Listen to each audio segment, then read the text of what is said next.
welcome to Power Without Permission. Today's guest is Natalie Kim. She works in corrections. She is a business mentor, elite powerlifter, and mindset coach. From breaking Commonwealth records in strength sports to breaking subconscious beliefs for clients, Nat is proof that you can be both tough and deeply initiative. Hi. Hi. How are you? I am good. You good? I am ready for this. Yeah. Yes. And I guess for anybody who doesn't know you, have a little breakdown and just talk about yourself a little bit. So Who is Nat?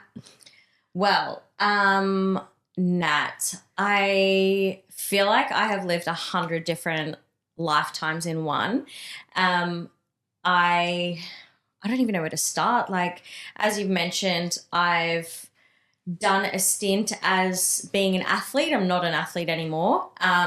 I've worked my way up in corrections. I have my own business online, and I'm coming into the space where I'm mentoring women on their mindset and their subconscious. That's amazing. And we're going to dive straight into it. So when did you first realize that you were meant for more than, I guess, the standard path that everybody else takes?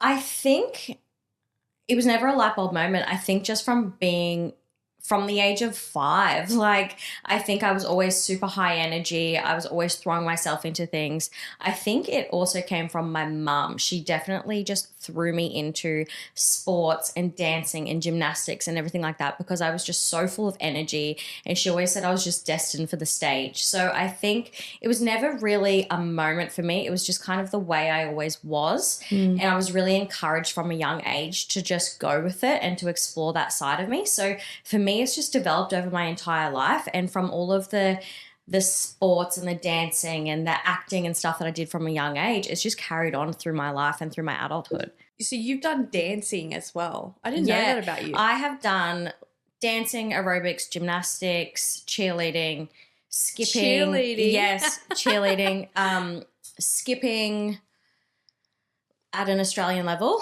Yeah. I've done, sports aerobics. Do you know what that is? No. Yeah, so I did that in a high level as well. That's it's kind of like mixing exercise and dance together, and you can do them like in groups of 3, groups of 2, like pairs.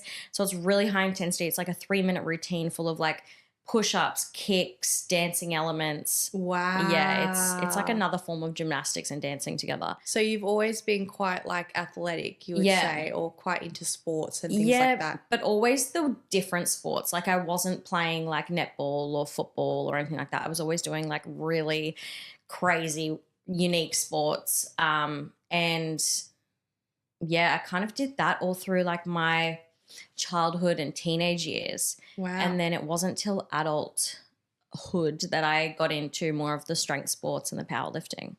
So when did you actually start powerlifting, and what made you get into powerlifting? Yeah, so I started in my early 20s. I was a hairdresser at the time, and I wanted to become a personal trainer.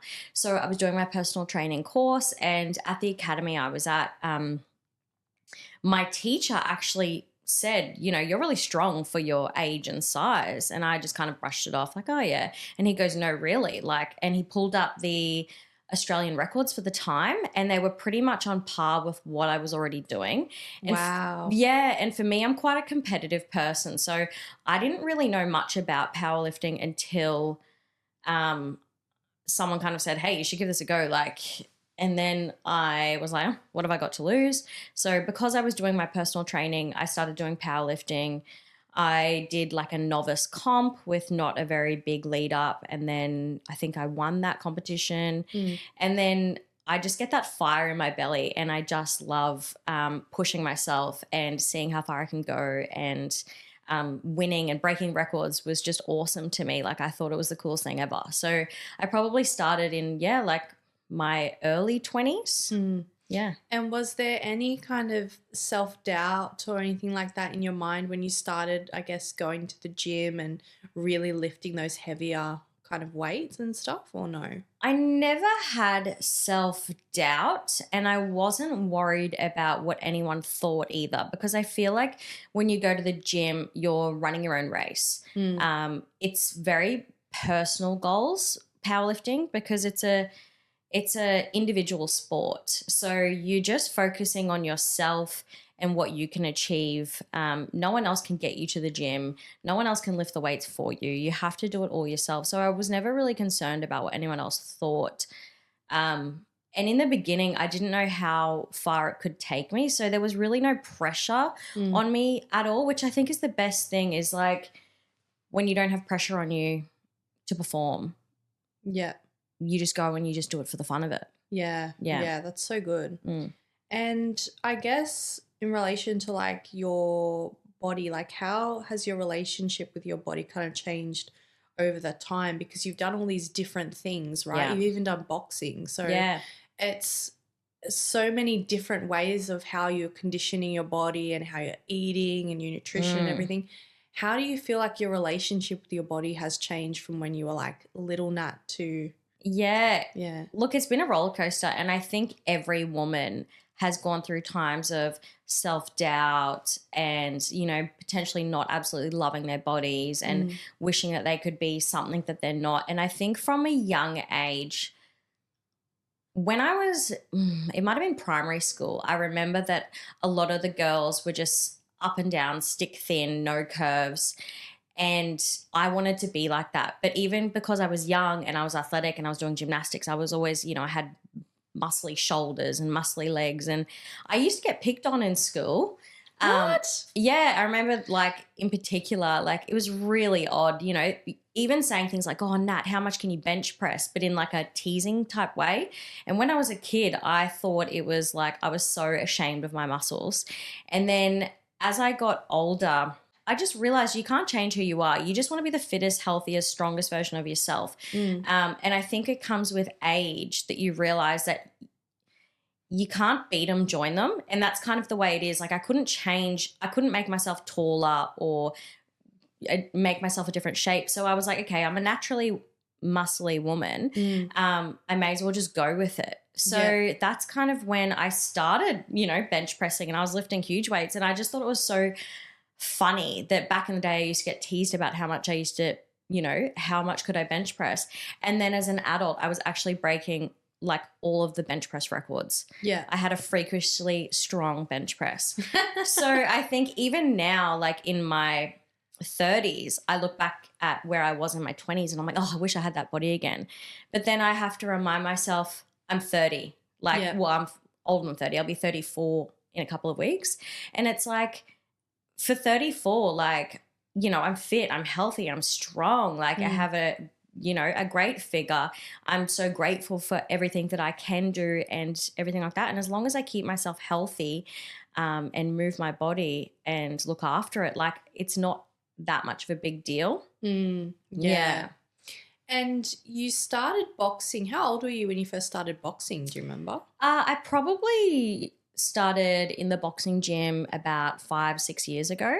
Yeah. And what was like your first kind of experience with boxing, and what made you kind of go into that? So I was never a boxer. I've never boxed. I'm not built like a boxer. I never thought that I would be a good boxer. I'm definitely built like a powerlifter. Yeah. It was actually because I met my now wife. She is a boxer. So when we met, she was into her boxing. So I just kind of went along with her, and it was just like a fun thing that we did together. I was hopeless in the beginning. I could not throw a jab, or I didn't know anything. I didn't know my left from my right. It was hilarious.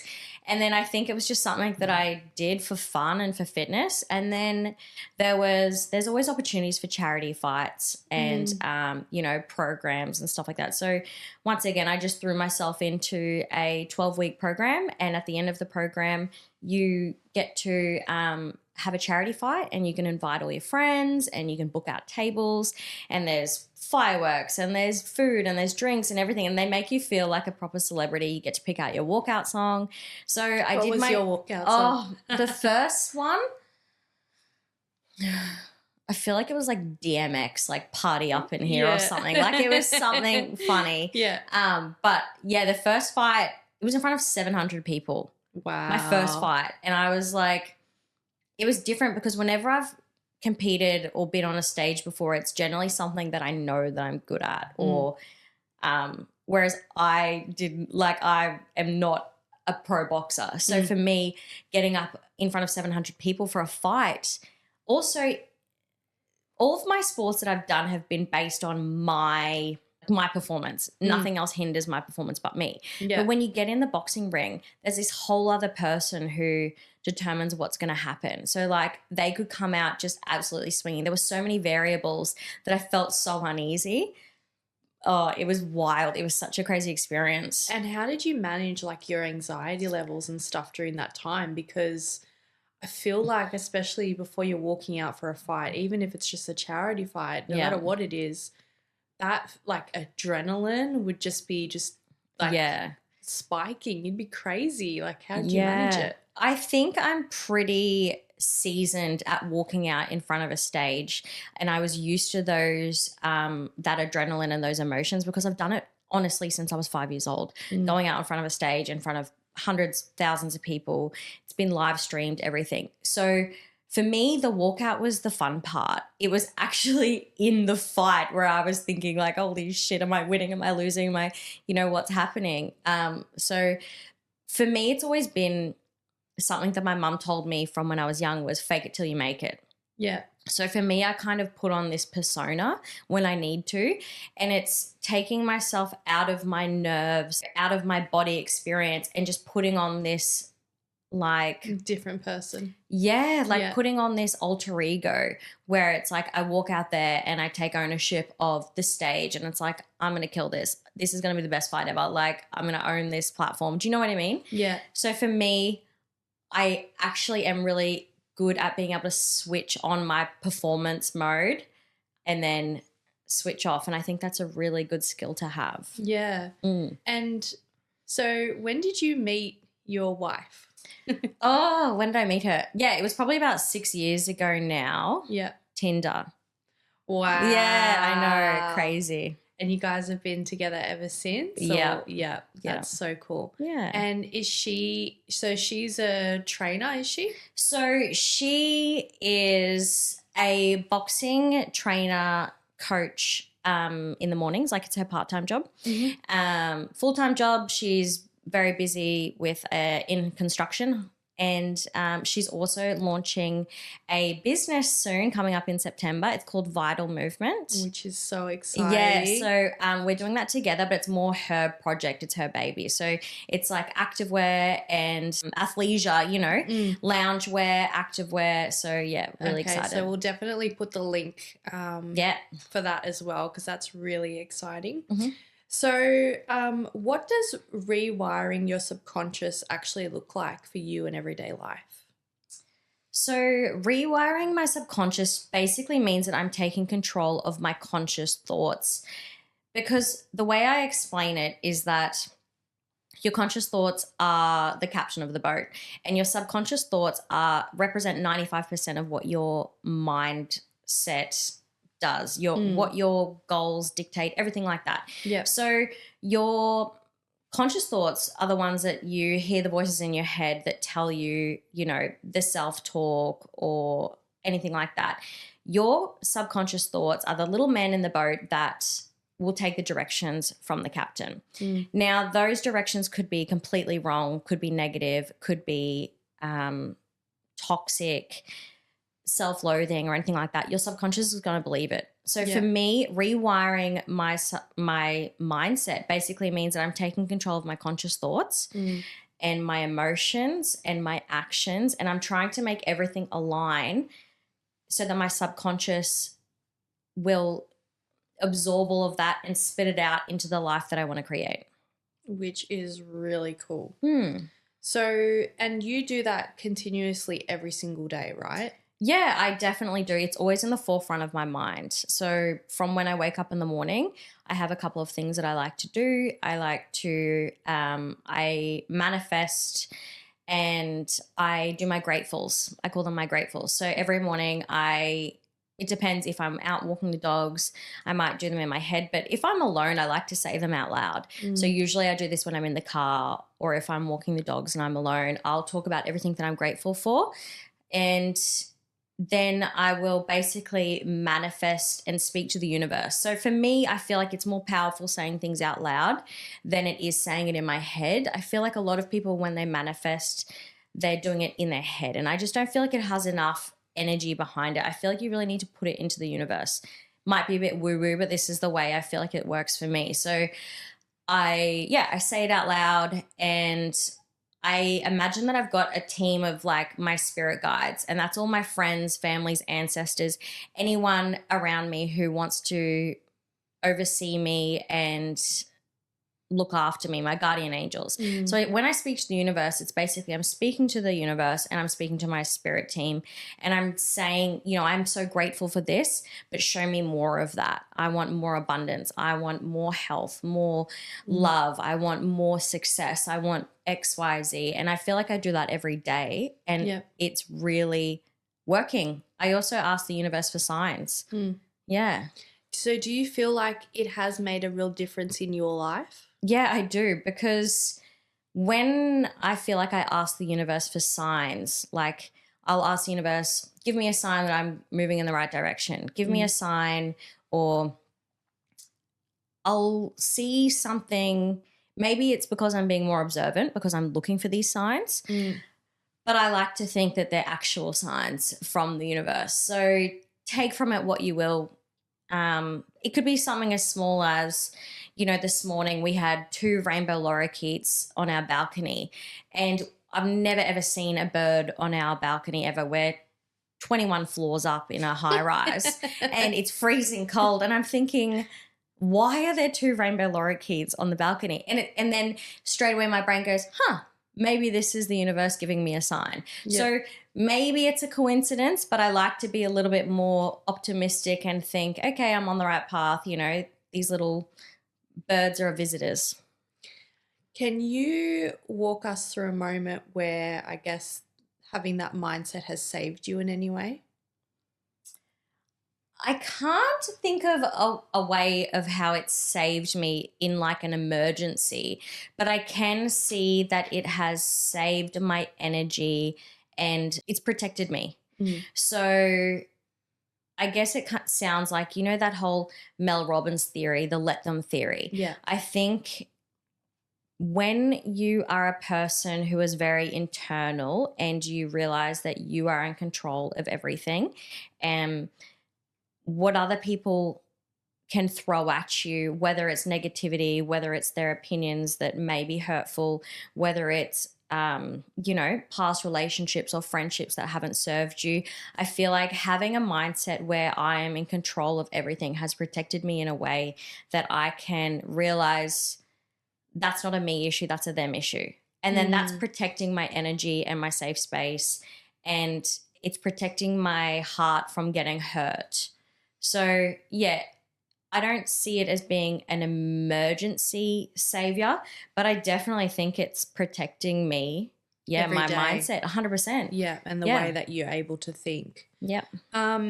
And what you talk about the 6 building blocks of well-being, which one of them would you say has changed your life the most in regards to like implementing them in every single day? Yeah. Kind of moments. So the cool thing about the 6 building blocks of well-being is that there's 3 that you'll do naturally, and there's 3 that you won't do naturally generally. So when I teach this, it's more about identifying the 3 that you do naturally, and then there's 3 that you need to work on. Yeah. So say if I'm already, the 6 building blocks are being active, taking notice, keep learning, connecting with others, giving, and embracing nature. So I may do 3 of them naturally. I'm just going to say it's connect, embrace nature, and keep learning. Those 3 are my go-to. So the other 3 I need to focus on so that I'm filling up my cup and I'm broadening my my wellness cup. So basically I might get something really huge out of giving, and giving could be as simple as giving your time, giving your energy. It could be baking something and giving it to someone. It could be donating blood. It could be donating clothes. Giving could be mowing your neighbor's lawn or giving to charity or whatever. So for me, it's not so much that there's one that helps me. It's trying to be like a rounded version of the best person I can be possibly. So if I feel like I'm feeling flat, I might have a look at those 6 building blocks and go, hey, I actually haven't gone outside and embraced nature for a while. So maybe I'll book in a camping trip or something like that. So you kind of use it to, I guess, keep yourself at a good kind of equilibrium where you're just at a good energy. 100%. Yeah. That's so cool. And you've spent a decade in a male-dominated field, rising through the ranks. How do you stay grounded in your identity and your femininity while navigating that space? Yeah, that's a good one. I think having integrity in who you are as a person and the type of person you want to portray yourself as in whatever field it is important. So one part of it is I definitely hone into more of a masculine energy at work, and that's just natural. Yeah. I think that my softness and my feminine energy would come from my leadership qualities when I'm trying to be a good leader and mentor to the people around me. So making sure that they are aware that I am a safe place to come to talk to, using my intuition to sense if someone's off, or I kind of like to balance between, the masculine energy and the feminine energy. Yeah. But I definitely need to focus more on my feminine energy, but that's something I can do when I'm at home. And then the other thing I always kind of live by at work is the behavior that you're willing to walk past is the behavior that you accept. Wow. Yeah. So I can use that in so many different ways, whether that's for myself, whether that's for if I see colleagues or work relationships that might not be, great, or even with my clientele at work. Yeah. So I think, just having a clear vision of who you want to be, what kind of leader you want to be like, knowing when to lean into your masculine and your feminine energy, and just being a good role model. Yeah. And how do you balance such a demanding job and then you've got your mentorship that you're doing, and you've got fitness, and then you've got content creation. So how do you feel you balance all of that? And then I also think like the feminine energy and the masculine energy, because you said when you come home you like to be in your feminine energy. Yeah, I think that comes into just being aligned with who you are and what outcome you're trying to achieve. I think that trying to balance it all can be overwhelming, and there are times when you're going to feel burnout, and you need to realize that if you don't take that warning sign, then the burnout can turn into physical sickness, mental sickness, and so many other things. So listening to your body, trying to stay in tune, giving yourself some rest and giving yourself some breaks, because some days are going to be harder than others. Some days you're going to feel on top of the world. Other days it's going to be hard. But balancing everything is an act. Like it's a juggling act, One day, you might have a deadline for one thing and you have to put everything to a side. So I guess for me, it's having a look at which thing has a deadline, what's more important. I'm a big list writer. I have to write lists all the time. So for me, it would be writing down, okay, what's urgent, what's not what needs to be done this week, what can wait, and then just prioritizing where I'm at. And what's one boundary you feel like you have to put in place to protect your energy in general? Oh, it's a tough one. Sleep. Yeah. Rest. You need to give yourself some rest time, and you need to get in good quality sleep.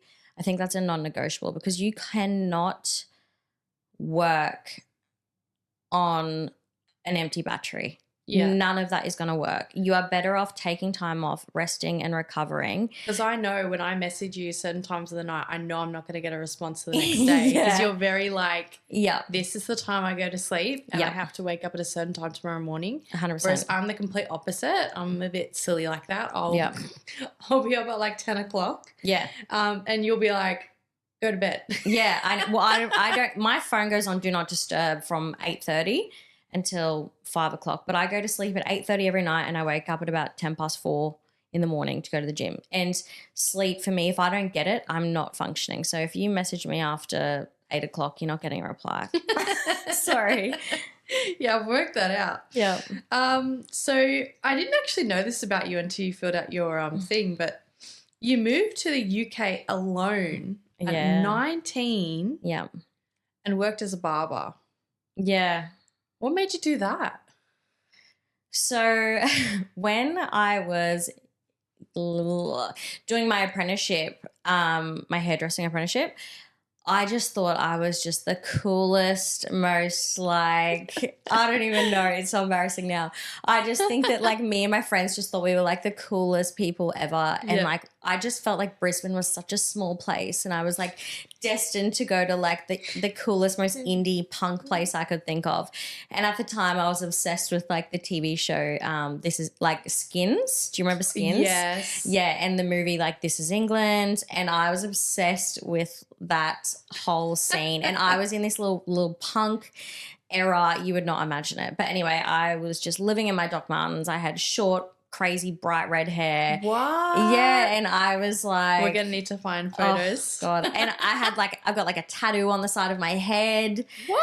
Yeah, I know. I was crazy. And I just thought, nah, like I'm 19, like, you know, it's time for me to spread my wings and go explore the world. So I sold my car. I had like a Volkswagen Beetle and I sold it and I packed up my things and I had a going away party and I was like, see you never, guys. Like, I don't know when I'm coming back, you know. Like all elusive. Destined for great things. And then I went over there. Oh my God, it was the biggest eye-opener ever. Like, oh, some people go to London and things just fall into place. And for me, that did not happen. It took me forever to find somewhere to live. Like I was like couch hopping, staying with like friends of friends. I was trying to find trying to find jobs in hair salons and barbershops and it was difficult. And I think I did like one night in a nightclub and we got snowed in and it was right after I quit. So then I had to sit there awkwardly for hours. Oh my God. And then the public transport. Oh my God, it was so bad. So anyway, I ended up working in a barbershop for a fair while and that was pretty fun. But yeah, it was tough. So I think it was only after 6 months of just like bad thing after bad thing after bad thing. I was just like, I've had enough. Like I'm packing up. I'm coming home. I'm defeated. And I felt like such a failure at the time, like because I just thought that I was going to go there and just make it. Yeah. But I guess it was a huge eye-opening experience. And it was actually really good because when I came back from London, I was so much more grateful for what I had at home. Brisbane. Appreciated it. Yeah, I appreciated Brisbane. I appreciated the weather. I appreciated my friends and family, you know, the ability to just get around in the car and being able to see the blue sky. Like in London, it was just grey.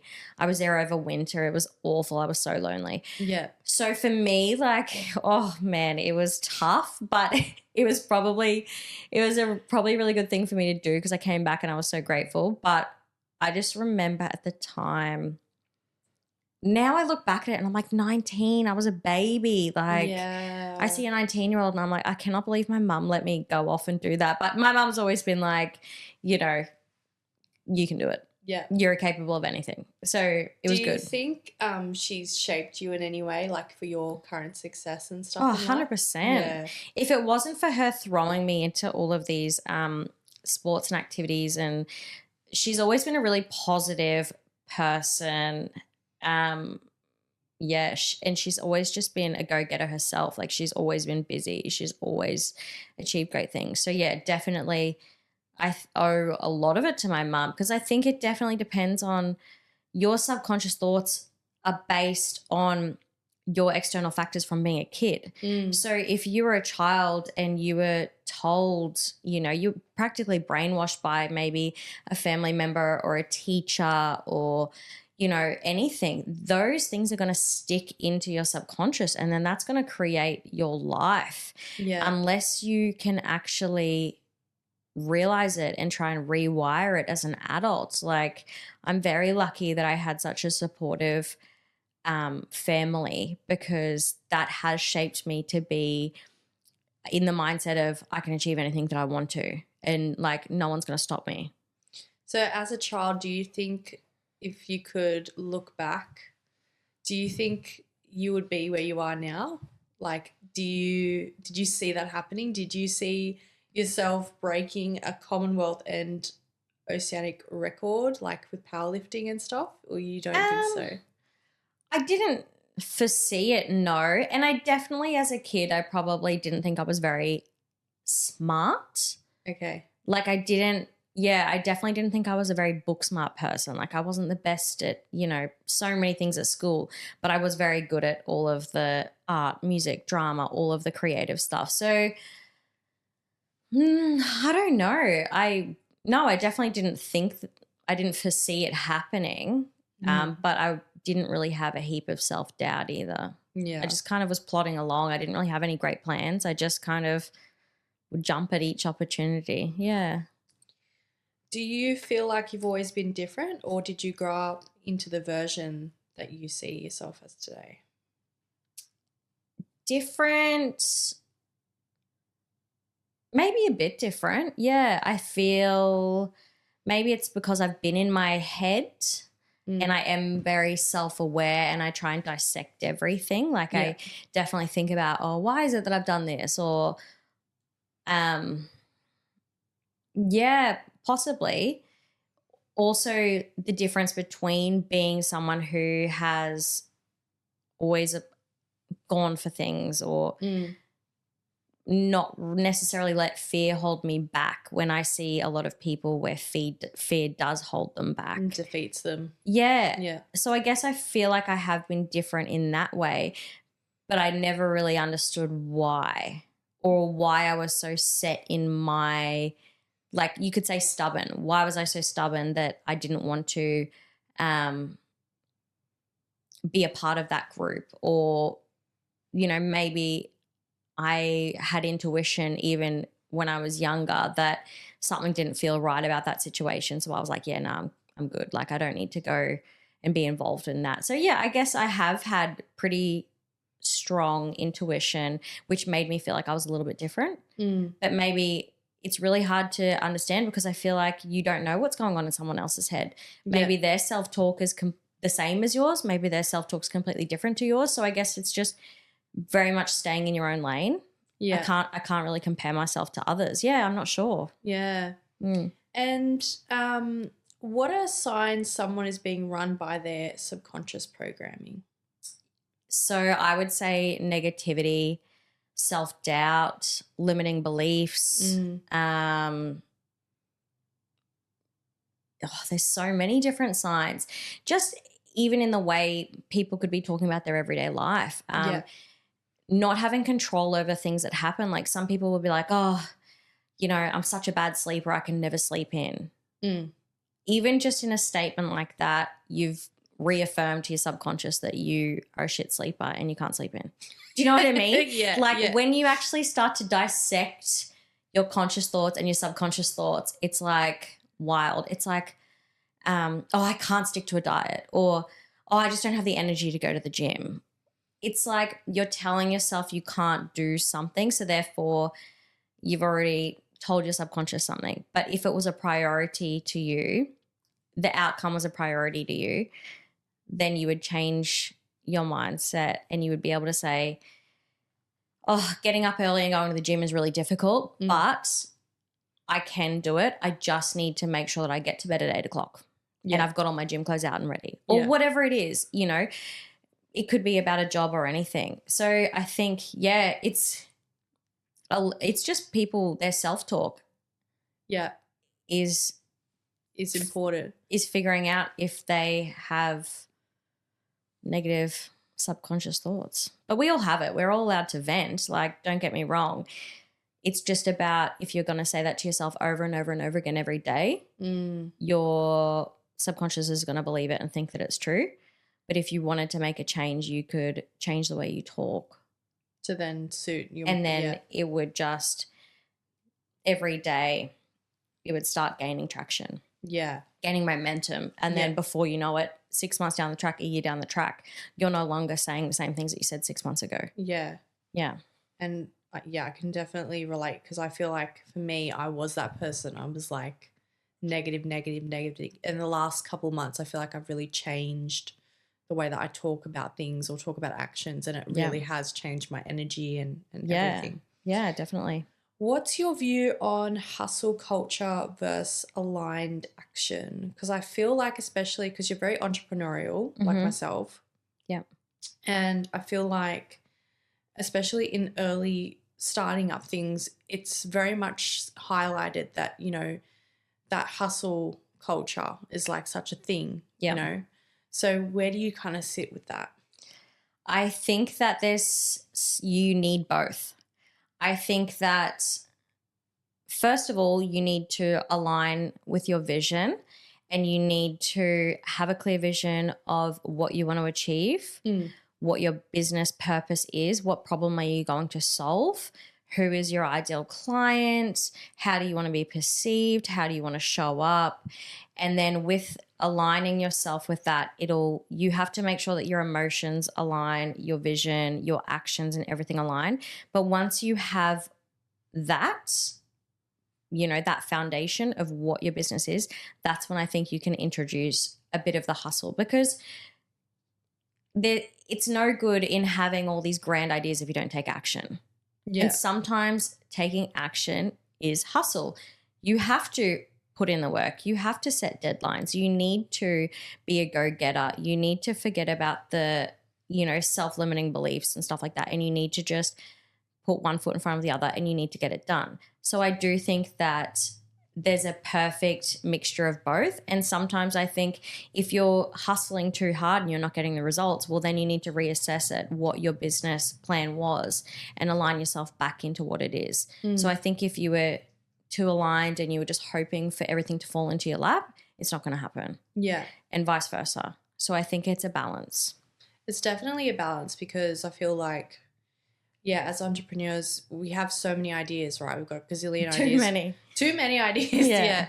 And sometimes we can just go into like this kind of hamster wheel of like, oh my goodness, this would be a really great idea. And then you start going down that. But it's like, it's also just action and actual deadlines and specific dates of things are really important, I feel. Yeah. And then when you go off with the fairies and you're like, why did I even think that this was a good idea? You need to actually come back and realign and go, oh, yeah, because the purpose is this. And then you might realize that there's a quicker way from getting to A to B, but your brain's just gone, And I also feel like sometimes it's important to knock back some opportunities as well. 100%. Because I feel like there's so many opportunities out there, which is really good, but I feel like you can't manage every single opportunity that comes your way, because then you're going to be just like, oh, I can't. Well, that's burnout. Yeah. That's 100% burnout. Yeah. And it might not align with your brand or your vision. Yeah. So you've got to be picky, and you've got to protect your energy and use it wisely. Yeah, definitely. And I guess the next question would be, what does feminine strength mean to you?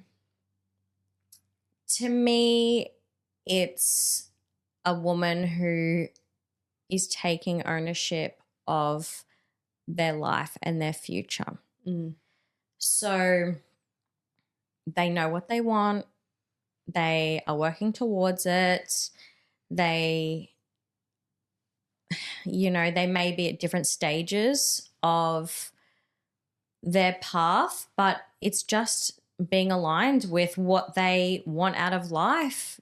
Yeah. Yeah, I don't know. It's such a broad question. I just think anyone who that feels like they're destined for more, and they know who they are as a person, or they're trying to learn who they are as a person. And it's just growth. They're just working on growing themselves. So do you think people overthink feminine energy a little bit too much? 100%. I think a lot of people don't even know the difference between masculine and feminine energy.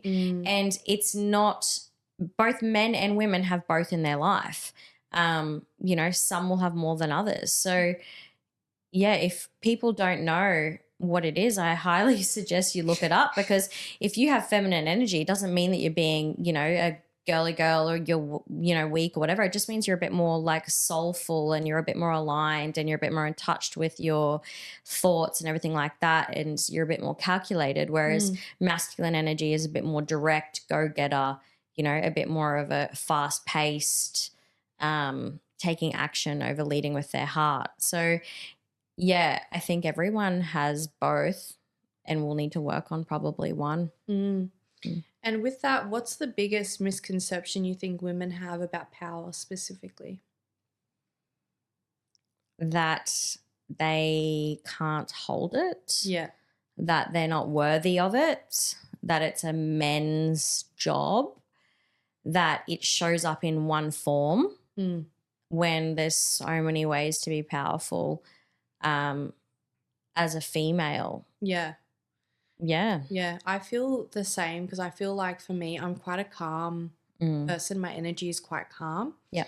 And I feel like a lot of the times I had to kind of convince myself that because of that calm energy, that there was something wrong with me. Like I wasn't being powerful enough within that energy. And I've realized the last couple of months that actually, because I am calm, that is a sort of power in its own thing. But everybody's so different, right? And I feel like there's a lot of shame on what, especially with social media, as to what that energy actually is. Yeah. Especially when it comes to branding. And so I wanted to talk to you about your branding as well. How do you feel like you've shown up with your brand now compared to where you were, like, I'd say like 6 months ago? I definitely think I have more of a vision of what I want to achieve, where I want to go, how I can see the business being in the future. I think in the beginning, and this is normal for anyone starting a business, is you're not going to have a completely clear vision in the beginning. In the beginning, you're going to be testing things, you're going to be trying things out, you're going to be throwing stuff at a wall and seeing what sticks, you know. But with time and analysis and thinking and trying things out, you're going to realize what works for you and what doesn't work for you. And I think now, obviously it's still early days and I'm still trying to grow my business, and it may change paths again. You know, it's forever evolving, but I definitely think I've got a lot clearer vision of what I want to do. So yeah, I think in the beginning I knew that I was destined for more, but I didn't have it all figured out. And I think that women need to know that that's okay. Yeah. It's fine for you to know that you're destined for more, or you want to have a business, or you want to have more financial freedom, or you want to, you know, help other people, but you're not sure how you want to do it. You don't need to know.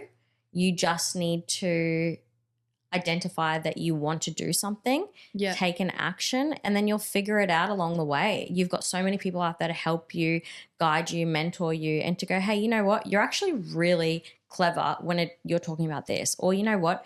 Your skills in this department are amazing. Maybe you should teach people about that. And that's what it's like when you create a network of people, like-minded people. They're all just going to help you grow. So you don't need to have it all figured out in the beginning. You just need to have an idea. And with our health and wellness business that we have and stuff, I feel like at the start you're kind of automatically just going to show up a bit unauthentic. And I feel like since your content and your branding has changed to be more you, I feel like you've shown up more authentic. Yeah. What would you say to people, I guess, or women coming into the network marketing space as well, when they're first starting out? Any advice you'd give them? Well, the main thing would be you don't have to have it all figured out. Yeah. Like you've obviously started a business for a reason, whether that's to provide for your family, whether it's to have a better life, whether it's to work online. There could be so many different reasons why you want to start an online business. First thing is you don't need to have all the answers. That's what we're here for. Surround yourself with a supportive team and, you know, potentially find yourself a mentor, someone that can help you and guide you. But just keep going, you know, one step at a time. You're not going to make crazy success overnight. 95%, I think it is, of network marketers quit before within the first 5 years. Yeah. Like that's huge. And nobody tells you that when you first start. Yeah, and that's because in this world of like instant gratification, you know, you post something online, you get a couple of likes, or, you know, everything's so accessible to us that if you start a job and it takes work and effort and you don't see instant results, people give up. Yeah. And I guess that's the difference between someone who that has a realistic expectation and then someone who just wants instant gratification. Yeah.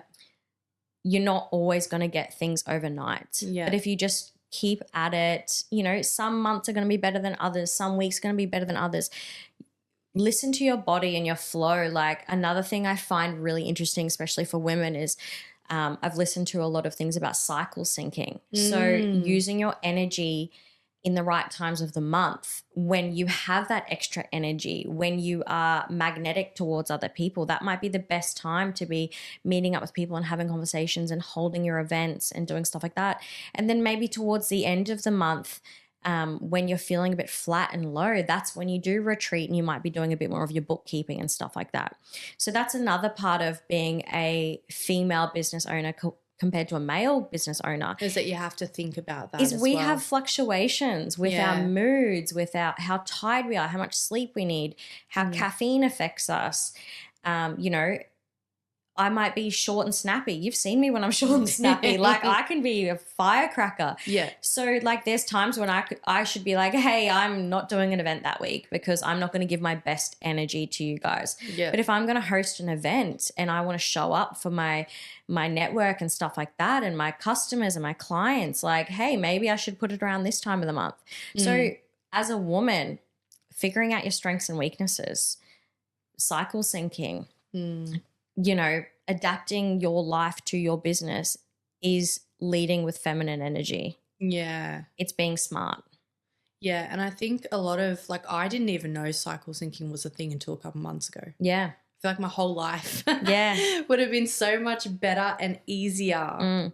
I think I learnt about it from being an athlete because I couldn't pick and choose when the competition was. Yeah. Do you know what I mean? So like a lot of athletes would high up athletes, like, you know, Olympians and stuff like this. I believe Kathy Freeman did it.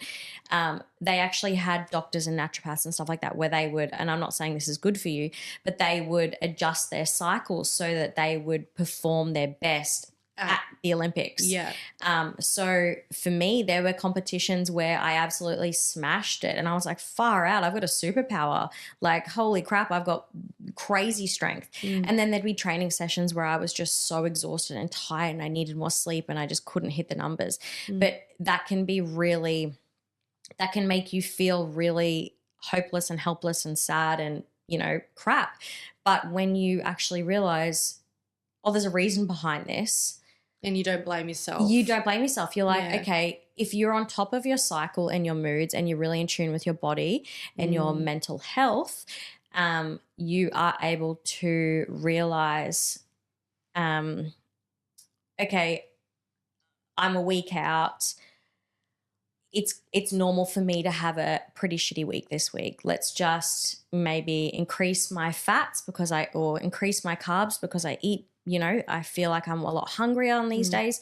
Maybe these training sessions, I go a little bit lighter and I focus on technique and then, you know, XYZ. So your cycles as a woman, it matters so much with your mental health because when I was younger, I was diagnosed with PMDD, which is like basically crazy PMS. Yeah. Yeah. So like extreme levels of PMS. So almost like I get depression for a week out of the month. And a lot of women deal with this and it's really hard to navigate if you don't know that that's happening to you. Yeah.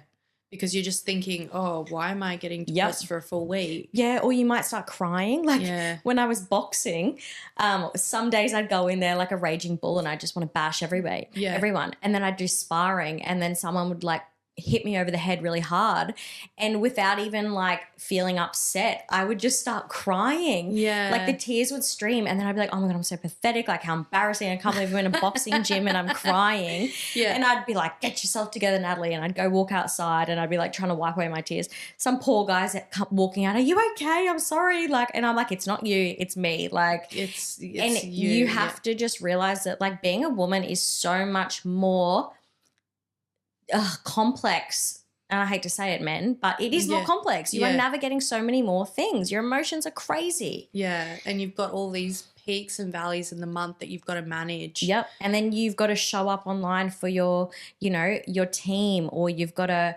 you know, make sales, or, you know, you've got to post content, but your content, you know, you're not vibing yourself or like it's hard. Yeah. So that's why your mindset, you've kind of got to be a realist and be like, you know what, I don't need to post and be fake. You want to be authentic. You could literally show up on social media and go, I'm having a shit day today. Yeah. But I'm still at the gym, and it's going to make you, it's going to humanize you and make people, other women and other people realize, oh, okay, she's normal. She goes through crap days as well. And the market right now is leaning more towards people who are being more authentic anyway. Yeah, 100%. You know, you're more likely to be able to make a sale from somebody if you're being genuine, and they can actually relate to the things that you're going through as well. So that's really cool. And on that, what does embodied leadership look like for you? Yeah, it's just being aligned with your vision, your emotions, your actions, your self-talk, everything needs to align. Yeah. Yeah. And is there any part of leadership that you enjoy the most, especially in like the network marketing space? I really love inspiring women and getting them to come into their power and their self-belief. Yeah. And just teaching, watching the transformation, and just watching their face light up when, you know, 6 months ago they thought that they weren't capable of anything, and now that they're absolutely smashing it, and just seeing the pivot of their life change just from making small changes in their mindset or their daily actions or something like that, or just giving them the little, I call them like golden nuggets. Like, you know, when you listen to a podcast and you hear one thing and it just really resonates with you, and then I love passing that on, and it's like, here's a golden nugget, and it's like I'm just passing on little golden nuggets to everyone, and if they help me, I hope that they help you. And then I just love seeing people evolve. So you enjoy kind of selling with impact more than you do enjoy the selling aspect of it? 100%. Yeah. I think if you just enjoyed selling things, that's unheard of. People like, no one wants to just sell things. Yeah. People want the outcome, whether it's, you know, financial gain. Obviously, that's why people work. But if you can make an impact on someone's life, their health, their well-being, their mindset, solve an issue, you know, I've spent my whole life with skin allergies, eczema, dermatitis, you name it. I'm always covered in some kind of rash. If you know me, like always. For me, like, I remember just struggling my whole life with skin issues. So if I can tell someone else who's got skin issues, hey, I'm using this and it's really cleared up my skin, and then they get a result, it's like awesome. Like, that for me makes me happy that I'm solving an issue with products that I believe in, rather than, like, I'm not in the business just to sell stuff. I want to help people. And if you make money on the end of that, that's awesome. Yeah, that's even better. Yeah. Yeah. You said you're learning more about your spiritual side. So what does that kind of look like for you right now?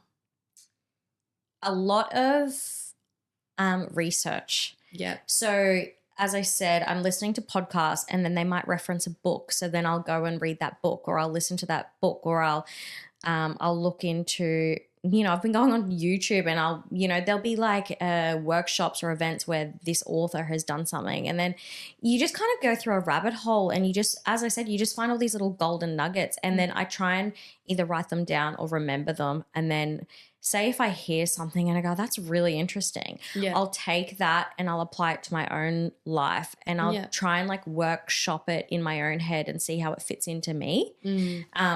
And then finding things that work for me and things that don't work for me. Like I find that I'm not a big journaler. Like a lot of people like to journal. Well, there's a lot of talk about journaling. I think I like specific prompts. So if someone asked me a question and was like, what do you think's holding you back? I could sit down and write a paragraph, and then I've got it in front of me and it's a really good visual cue. But I'm not going to sit there and go, dear diary, today I la la la la la la. Yeah. I'm never going to read it again. Yeah.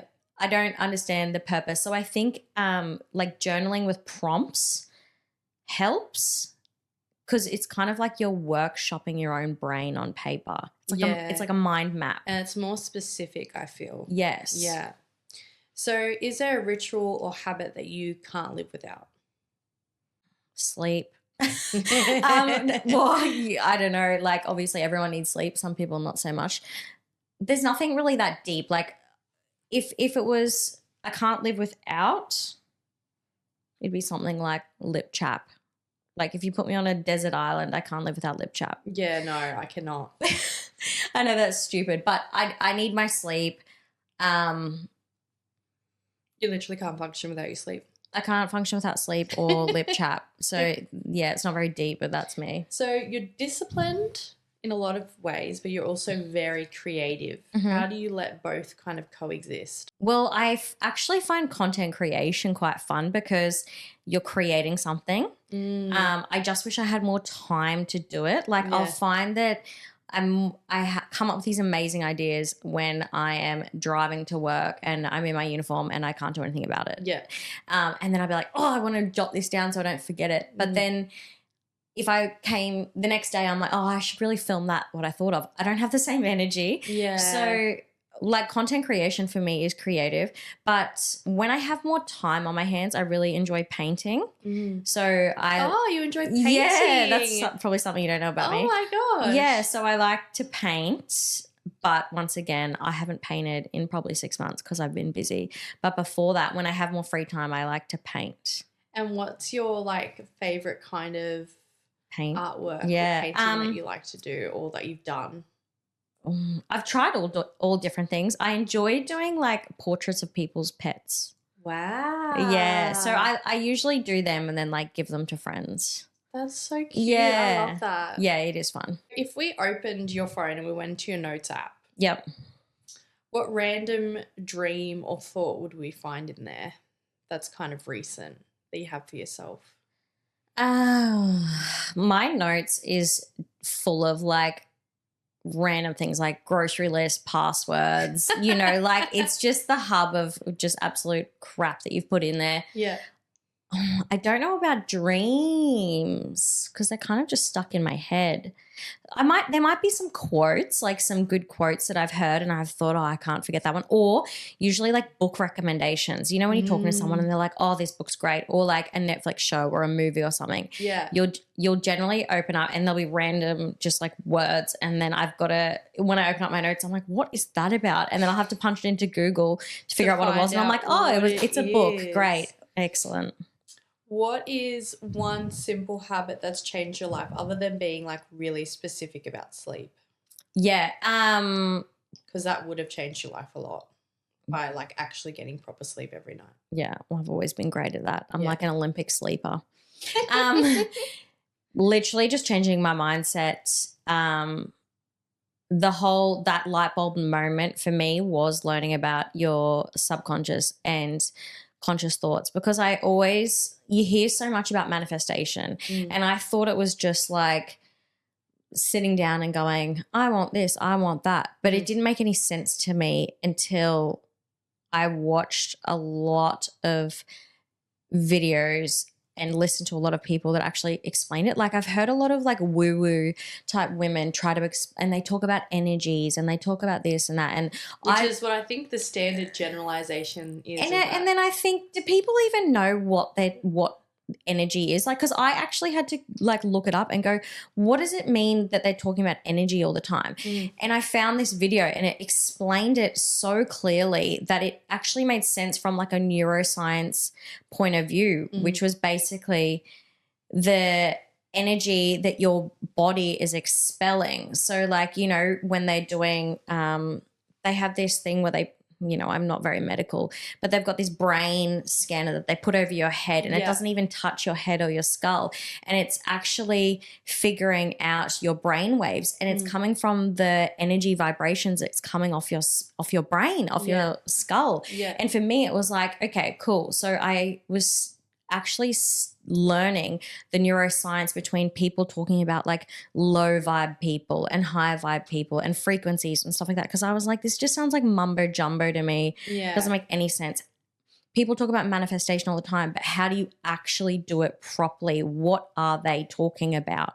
Because, you know, guided meditations, activations. I feel like there's just so many words that people just try to sound really smart and creative and woo-woo. And it's like, can you dumb it down for like the beginners, you know? And then once I've dumbed it down and I've figured it out, I'm like, okay, so there's a much easier way to explain this stuff that makes sense. And now that it makes sense, I can put it into action. And now I'm putting it into action. I'm seeing results. But I feel like people probably spend 3, 4, 5 years doing manifestation and guided meditations and they don't see any results. Yeah. And you and your wife both being so entrepreneurial. How do you make that work? Because a lot of entrepreneurs that I've met, that they are the entrepreneur in their relationship and the other person is working either the 9 to 5 or they're doing all the home house duties and stuff like that. What do you think is like your best tip to other couples? Because you guys gel so well together, and it's so hard when you're both trying to achieve like these crazy goals. Like how do you guys keep it? It is hard, and it's not easy because you'll both have your goals and, you know, your side hustles and stuff like that. A lot of the times it's good if they complement each other. So we're lucky that both of ours are always usually health, fitness, business things, you know. So like us, we go to the gym, we do lots of different things together, and I can help her with content and she can help me with boxing and you know, meal prep and everything like that. But the most important thing, and we've learned this because we've had to do, you know, couples counseling, and I think that's great. If you're willing to work on yourself, work on your partner, work on your relationship. But the best advice is just sometimes life gets so busy that you have to prioritize your relationship with your partner, but also your relationship with the important people in your life. So whether it's your best friend or whether it's your parents or whether it's whatever, they are a priority in your life. So you need to almost schedule in time. So we make sure that we have date nights and we make sure that we have holidays booked in so that we've got something to look forward to.